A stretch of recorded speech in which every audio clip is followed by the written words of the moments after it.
నాకు తెలిసి హైదరాబాద్ మొత్తం రూపురేఖలు మారింది. మీ కళ్ళ ముందు మారినాయి.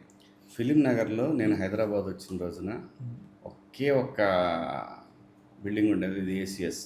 ఏసీఎస్ అనంత్ సినీ సర్వీస్. ఆ పక్కన కేశవరావు హోటల్ ఉండేది, పల్లికేశ్వరరావు. పల్లికేశ్వరరావు గారిది. అవును. ఆ పల్లికేశ్వరరావు హోటల్ పక్కన ఒక ఇది ఉండేది, ఇది మన ఇల్లి కొట్టు, పాన్ షాప్. అంతకు మించి ఏమీ లేవు.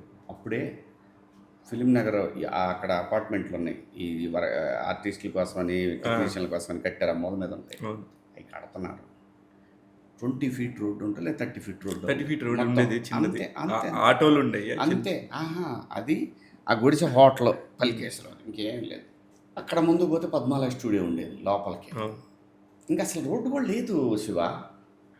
2000 గజం. 2000.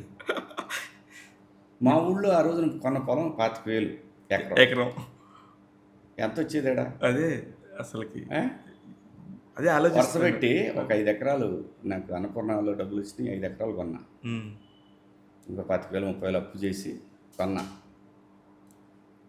సో అది ఎక్కడ ఉంటే ఏంది నా పరిస్థితి? అదే చెప్తున్నా. సో కాబట్టి ఏంటంటే టార్గెటెడ్గా నేను ఎప్పుడు పని చేయలే.